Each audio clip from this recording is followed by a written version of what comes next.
ታስተዋውቀኛለህ? ልጄ ልክ እንዳንቺ አይነት ቆንጆና ብሩህ ጓደኛ ቢኖራት ደስ ይለኝ ነበር። ማርኮን አብርሃምን ከባድ ውሳኔ ወሰነበት። አብርሃም ልጁ ስለመጣችለትና እንዲሁም አሁን ላይ ሳቤላ ወደ ቤት በመምጣቷ ምንም አይነት ገንዘብ ሳይከፍል በመሆኑ ደስ ቢለውም ነገር ግን ደግሞ እሱን ህይወቱን አደጋ ላይ የሚጥል ነገር እያደረገም እንዳለ ማርኮን አወቀ። ማርኮን በፍጹም እሱን ገድዬ እኔ ያሰብኩትን ወይም ደግሞ የፈለግኩትን ገንዘብ ማግኘት አለብኝ በማለት አብርሃምን እንዲያግቱትም አደረገ። አብርሃም እንዲታገትና እንዲሁም ደግሞ ከአቅሙ በላይ ሲሆን ያኔ ሁሉንም ነገር በእኔ ቁጥጥር ስር ያደርገዋል በማለት ማርዳም በጣም አለቀሰች። በተለይ ደግሞ ሳቤላ በእኔ ስቃይ ነው ይህ ሁሉ ነገር የሚደርስባት፣ ልጄ ለምን ይህ ሁሉ መከራ ነገር ታሳልፋለች በማለት እያለቀሰች ልዩም እያጽናናቻት እያለም አብርሃም ለልዩ ደውሎ ሳቤላ ወደ ቤት እንደተመለሰችና እንዲሁም ደግሞ ቤት እንዳለች ይነግራታል። በፍጹም ይህን ነገር ማመን አልቻለችም ነበረ። እናም ሳቤላና እንዲሁም ደግሞ ዲና አሁን ላይ ተፋጠዋል። ዲና እውነትም እያስመሰለች ስትገኝ ነገር ግን ደግሞ ዲና የእሷ እጅ እንዳለባትም ሳቤላ ታውቃለች። ነገር ግን ለአብርሃም በፍጹም ይህን ነገር አልተናገረችም።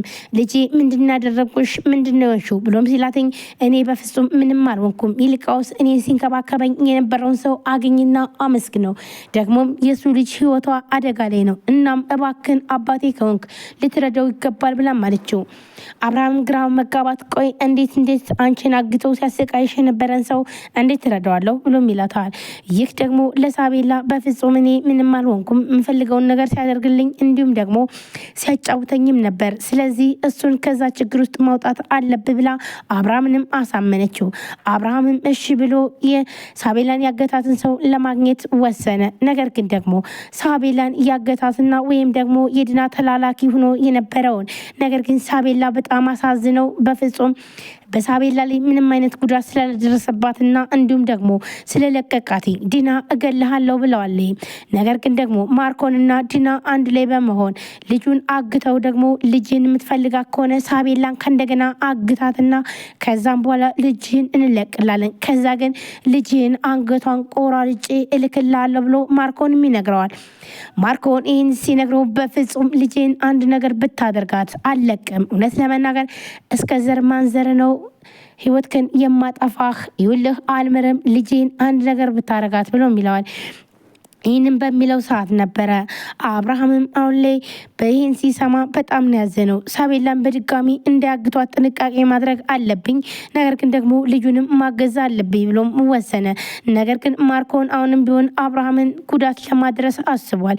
ዲና እያስመሰለች አብርሃም በፍጹም እኔ እንደዚህ አይነት አይደለሁም፣ በሰዓቱ እኮ አንተ ከጎን ነበር፣ ለልጃችን እያሰብኩም ነበረ።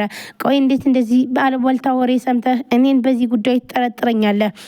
እንዴት ነው ልጄ ሳቤላን ጥያት የምመጣው? በቃ እኔ ራሴን አላቅም ነበረ። አዎ በሰዓቱ አብረን ነበር፣ ከትምህርት ቤት ሳመጣትም ነበረ።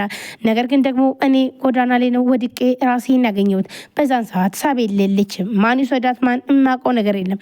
በራሴም ጉዳት ደርሶብኝ ነበር። አይተሃል። ደግሞም ይህን ስትናገረኝ በጣም ከፍቶኝ ራሴንም ላጠፋ ወስኜ ነበረ አይደለ ብላም አብርሃምን ለማሳመን ተሞክራለች።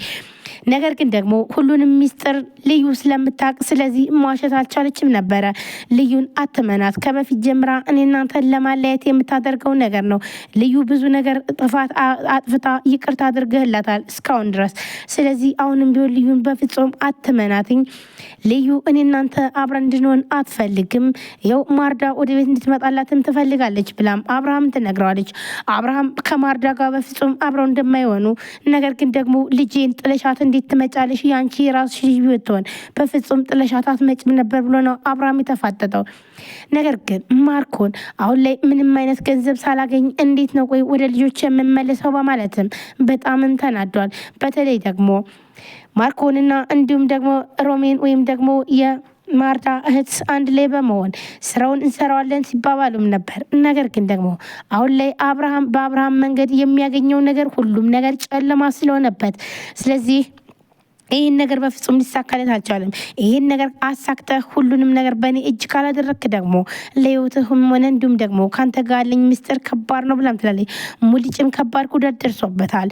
ሙልጭ አሁን ላይ መንገድ ላይ እየሄደም እያለ ነገር ግን ደግሞ ከልዩ ጋር አብረው ያገቱት ያገቱት ሰው። ምክንያቱም ሳቤላ ያለችበትን ቦታ ካልነገርከኝ ብሎም ከማርኮንና ከዲና ጋር አብራችሁ ትሰራላችሁ፣ ስለዚህ የት ነው ያለችው እውነቱን ተናገር ብለውም ሲያሰቃዩት ነበረ።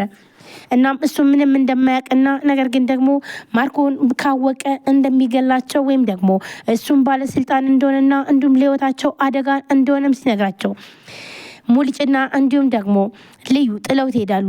ነገር ግን ደግሞ የሙልጭ ጓደኛ አንድ ላይ ሆኖ ነበረ። ይኸውልህ ፍታኝና በቂ ገንዘብ እሰጥሃለሁ ብሎም ይለዋል። ምን ያክል ትሰጠኛለህ? ህይወትህን የሚቀይር ገንዘብ እሰጥሃለሁ። ይኸውልህ እዚህ ጋር ከነሱ ጋር ምንም ነገር አታገኝም። እኔን አግታችሁ ምንም ነገር አታገኙም።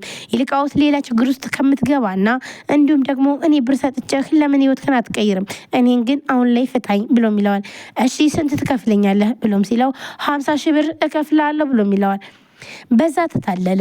እሺ በቃ እርግጠኛ ነህ ግን ብሩን ትከፍለኛለህ ብሎም ሲለው ብሩን እንደሚከፍለውና ነገር ግን ደግሞ ከዚህ ችግር ወይም ደግሞ ከታሰረበት ላይ ከፈተው ብሩን አሁኑኑ በእጁ እንደሚሰጠውም ይነግረዋል።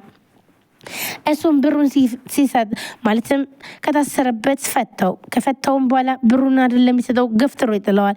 እናም ሙልጭን አደጋ ደረሰበት። ሙልጭን እየመታው ያለም ነገር ግን ልዩ ከኋላ መታ ጭንቅላቱን በብረት ብላም ገደለችው። ስለዚህ ህይወቱ አለፈ።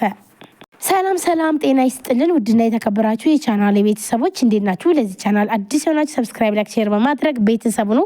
ቤተሰቡ ናችሁ ወንድሞቼ ከልብ ነው የማመሰግነው። ውድ ፋሚሊዎች እንግዲህ ዛሬም በአዲስ ቪዲዮ መጥቼላችኋለሁ። ቪዲዮ ላይክ፣ ሼር፣ ሰብስክራይብ እያረጋችሁ ስለምታበረታቱኝ ከልብ አመሰግናለሁ። እንዲሁም አዲስ ከሆናችሁ ሰብስክራይብ አድርጋችሁ የደውል ምልክቷን መጫናችሁን አትርሱ።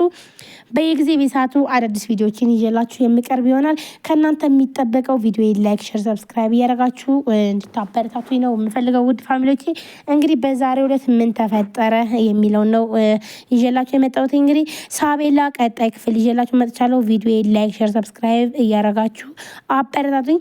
እንግዲህ ሳቤላ ዛሬ ወደ ቤት በመምጣቷ በጣም ደስ ቢልም ነገር ግን ደግሞ አብርሃም ከባድ ጉዳት ደርሶበታል ማለት ነው። ማርኮን እንግዲህ በጣም እንደፎከረው አድርጎታል። ምክንያቱም ይህ ቤት ወይም ደግሞ ይህ ሀብት ንብረት በእኔ ስም ካልሆነ በፍጹም አልፋታችሁም ሲልም ነበር። አብርሃምም ለሳቤላ ምንም ቢሆን አደርጋለሁ ለልጄ ከአቅሜ በላይ ይህ የሚሆነውን ነገር ሁሉ የሚጠይቀኝ አደርጋለሁ፣ ብቻ ልጄ ምንም ነገር እንድትሆን አልፈልግም ሲልም ለዲና ነገራት። ልጅቷን ወደ ቤት እየወሰድኳት ነው ደርሳለች ማለት ነው ብሎም ለማርኮን ይነግረዋል። ማርኮንም በፍጹም እንዳታደርገው ይህን ስህተት እንዳሰራ ብሎም ይነግረዋል። አዎ አድርገዋለሁ ብሎም ይላል። ቆይ ስምምነታችንስ እንዴት እየታደርገው ነው ልጅቷን ልትወስዷት የቻልከው ብለው ማርኮንም ይጠይቀዋል።